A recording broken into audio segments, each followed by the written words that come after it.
don't have any skin in the game. I don't own guns, so as far as 2A goes, I do not feel like that is a right that I personally want to protect or defend. Isn't that telling? I don't really feel it has anything to do with me, so I don't care if it's protected.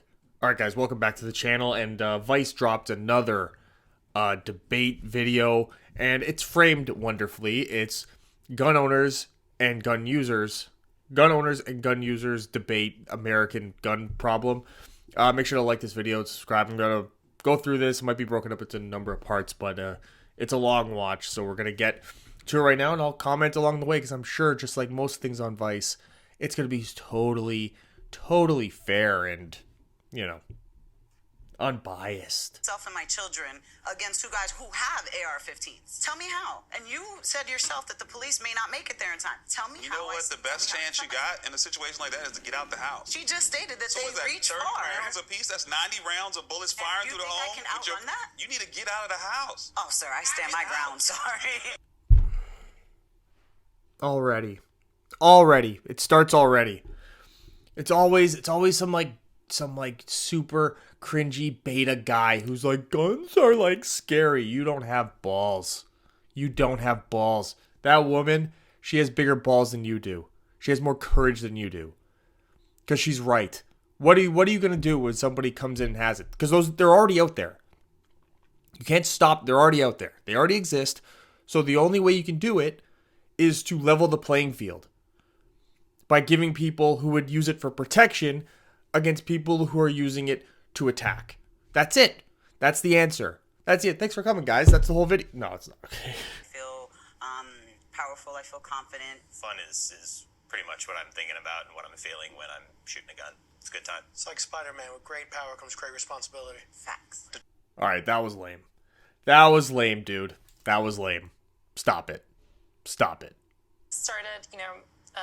closer to 2018, 2019, when I just turned 18 years old and was legally allowed to buy guns. I did not grow up around guns. I started owning them because of different political conditions that we were under. Well, I actually used to be a gun control activist, and there were certain events that were happening where violence against trans women was, increasing across the country. And there was this one video that went viral where a trans woman was violently mobbed in a gas station one night, and that was a clicking moment for me. At that moment, I was like, you know what? The only thing that would have stopped her from this violent mob was, in fact, a gun. And, I mean, these are the examples, they're so easy and they're so obvious. So it's always interesting to watch the responses to that and how people try to tie themselves in knots, trying to be like, but you still couldn't have it. What, you not strong enough to fight? You can't fight with your bare hands? That's what they said about Kyle Rittenhouse, remember? Oh, he's such a pussy. He can't use his two fists to fight. He has to use a gun. What small dick energy, or whatever the hell they said. It's just stupidity. Yes, because when someone else has a gun, if I'm tough enough, I shouldn't need a gun. I should just beat him up with my bare hands. Disarm him, throw the gun away, take it apart real quick so no one else can use it, like I'm Batman, and then just beat him up. Boom. And doing all this, by the way, hoping that in the time it takes for me to close the distance to get my hands on him, that he doesn't shoot me before I do that. So, good job out there, everyone who likes to say that, oh, it's just small dick energy. I don't have any skin in the game. I don't own guns, so as far as 2A goes, I do not feel like that is a right that I personally want to protect or defend. Isn't that telling? I don't really feel it has anything to do with me, so I don't care if it's protected. Isn't that emblematic of everything here? Of really emblematic of that leftist mentality, where simply because they personally see no use to it, they don't think it matters and needs to be protected, and they don't care for it to be protected. They do the whole thing of nobody needs this. But here's the thing about rights is that you don't base them upon your flippant own subjective viewpoint on what is something somebody needs, because it's subjective. You make very objective rights that aren't ambiguous, that are what they are. But I'm glad that guy said that. I'm glad he said that, because that's what so many other people say, is that they simply don't care about certain rights because they don't think it's going to affect them anyway. People only care about what's going to affect them. I'm in Canada. We don't get guns. We had a freeze on handguns. Freeze on handguns. We're closing the market on handguns. That's what our guy said. Okay? Can't buy a handgun in Canada. So this is an American issue, and I'm standing by these people. That's the difference. You either believe in rights or you don't. You can't pick and choose which ones to follow and which ones you don't, or else the whole thing just goes to shit. It all just falls apart. I feel very conflicted about the Second Amendment. At the end of the day, when we talk about the Constitution as like this sacred document, I mean, it was written by a bunch of rich white guys who owned slaves, didn't let women vote, and thought the Electoral College was a good idea. So the Electoral College is a very good idea. You want to know why it's a good idea? And it's funny that he brought up slavery in the process of that. You want to know why the Electoral College was actually a tremendous idea? It's actually what freed the slaves. Because when slaves were freed, it wasn't popular.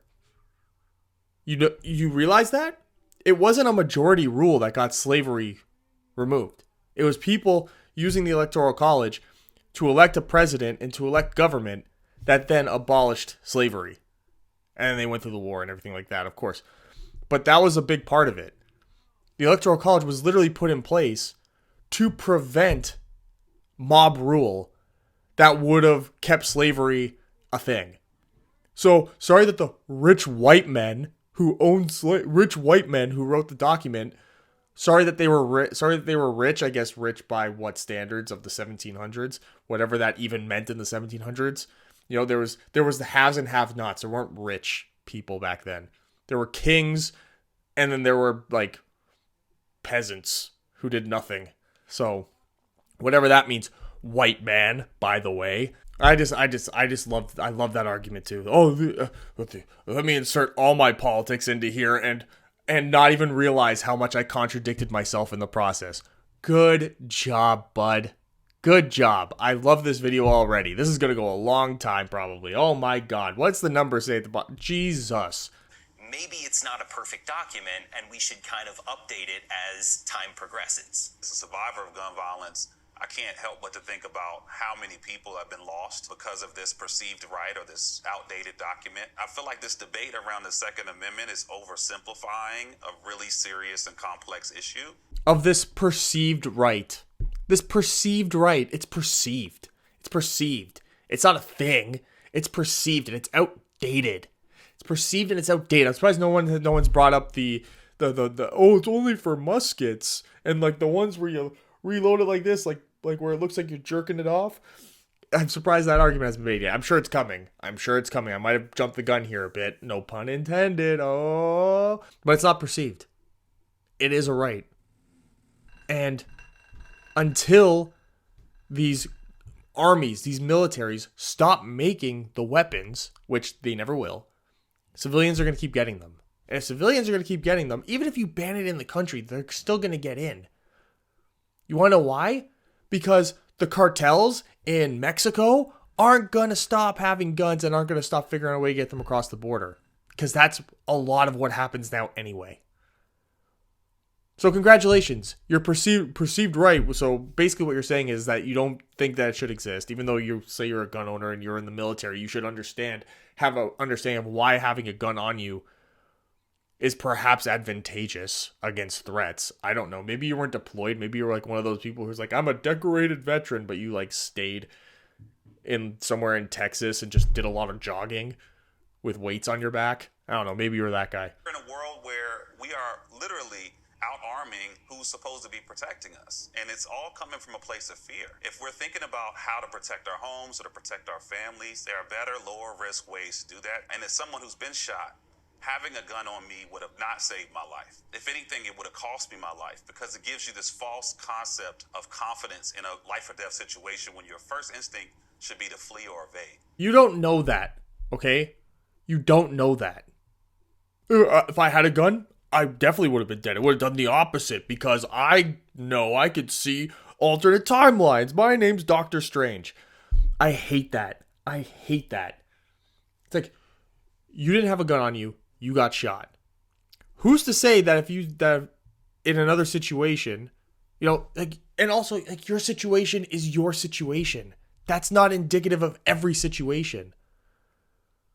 The guy in front of him gave a legitimate situation where it's like he can see it happening and he's not in a direct threat yet, but he's allowed to at least have that moment where he can then even out the odds. And this guy's like, well, that we should just not have it because in my personal situation, I'm going to just assume that if I had a gun, I'd have more confidence. Therefore, I probably would have gotten killed, even though I got shot anyway. What are your ideas about other cost-effective ways to defend yourself? Well, when we think about defending your home or your body or from harm or assault, the most impactful thing you can have is a known deterrent. A gun is not a known deterrent. And so when we think about keeping our home safe, specifically simple things like having a dog, having the lights on, having a fence, having a security system, a security camera is more effective at protecting your homes. What? No, it isn't. No, it isn't. It's not. No, it's not. No, it isn't. You want to know why? You can shoot a dog. You can jump over a fence quite easily, unless you're a complete non-athlete. If you want to break into somewhere, you can get over a fence. A security system. You mean one that just goes beep, beep, beep, beep, beep, beep, and then maybe calls the police on their own, which then the police still have to hear it, get there, and be effective. So in that time, what are you going to do? Run around in a circle around the house? Unbelievable. This guy's dumb. This guy is dumb. He's so dumb. He's so stupid. He's so stupid. I'm just going to get an alarm system and then run away. Yeah, good luck with that, idiot. Oh, I hate this. Oh, my God. There's always one. There's always one. We created this image in America, and I partially blame the media, that violence in black communities is a result of criminal activity, when in reality, most situations are interpersonal conflicts that are not connected to another felony. And that false sense of having a firearm will make me safer turns what would have been a fist fight, an argument, into something that causes someone their life. That's also not true. That's also not true. It doesn't involve... Oh my God. Violent crime. Oh, I can't believe I have to do this. Violent crime is not tied necessarily to race. It's tied to general socioeconomic issues. It just so happens that there are more black people in terms of rate that are in those situations, right? Because poor white people, poor black people, poor Asian people, they commit crimes at the same rate. There just happens to be at a certain level more per capita for black people, okay? We can talk about that some other time, about how we work that out. I completely agree, it needs to get worked out. But in those violent, yes, the violence in the black community is almost always tied to another felony. He's like, it's actually interpersonal in relation to some other crime that's been committed. Almost always. Gang related, drug related. Almost always. It's not just guys who just, like...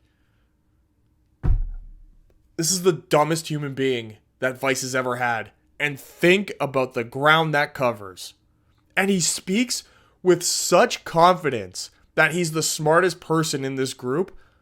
It is infuriating me right now. I am so angry. Oh my God. Move your finger and you end a human life. That's a responsibility that we should take a lot more seriously in this country. You get convicted of domestic violence. No guns for you. Universal background checks, I think, would be a great idea. The background checks are a thing. They're already a thing. They are already a thing. They're already a thing. They're already a thing. This is long debunked.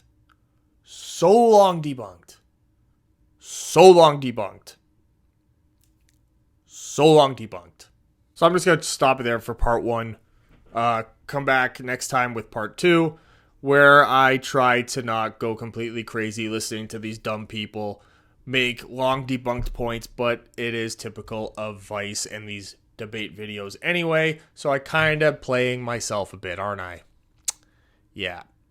Thanks for coming. Thumbs up, subscribe. See you next time.